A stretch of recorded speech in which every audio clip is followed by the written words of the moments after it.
इकडे महाराष्ट्राच्या 8 जिल्ह्यांमध्ये कांद्याच्या पिकात विमा उतरवण्याचा मोठा घोटाळा झालाय।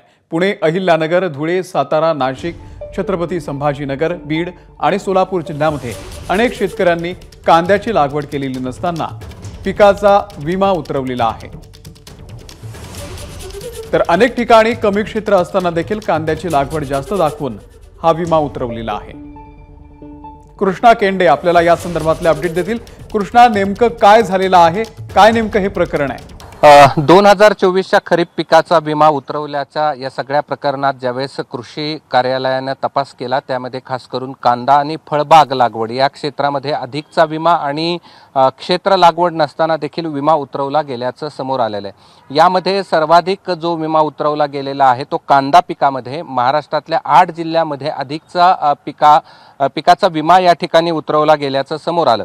त्यातली जी आकडेवारी या ठिकाणी समोर आली आहे त्यानुसार 8 जिल्ह्यामध्ये 4,02,398 शेतकऱ्यांनी 2,24,318 हेक्टरवरती कांदा लागवड केल्याचं पीक विम्यामध्ये समोर आलं। आणि ज्यावेळी कृषी कार्यालयाला वाटलं की हे क्षेत्र पूर्वीच्या पेक्षा कितीतरी अधिक या ठिकाणी लागवड आहे, त्यामध्ये लागवडीपेक्षा अधिकचा पीक विमा या ठिकाणी उतरवला गेलेला आहे। याचा तपास प्रत्यक्ष क्षेत्रावरती म्हणजे कांदा लागवड क्षेत्रावरती जिथं दाखवला आहे तिथं प्रत्येक तालुकानिहाय गावनिहाय कृषी कार्यालयाने तपासणी केली आणि त्यामध्ये असं लक्षात आलं की 83,911 शेतकऱ्यांनी 49,935 हेक्टरवरती जिथे कांदा लागवड केलेली नाही मात्र तरी देखील या ठिकाणी विमा उतरवला गेला। तर 60,285 शेतकऱ्यांनी 28,086 हेक्टरवरती या ठिकाणी कांद्याची लागवड केलेली आहे। मात्र प्रत्यक्षात तिथं कुठल्या एखाद्या शेतकऱ्याची लागवड 1 एकर आहे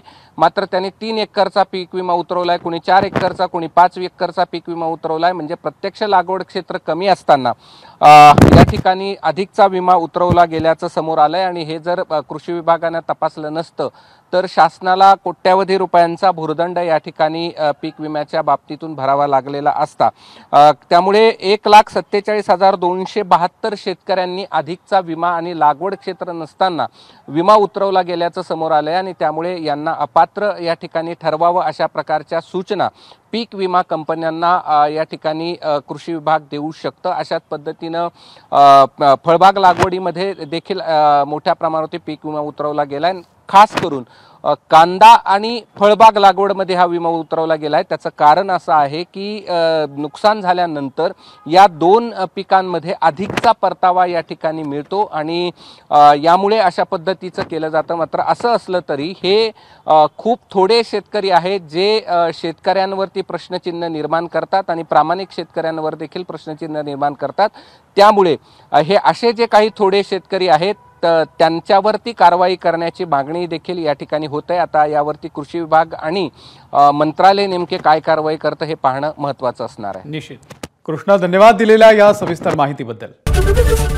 एबीपी माझा, उघडा डोळे बघा नीट।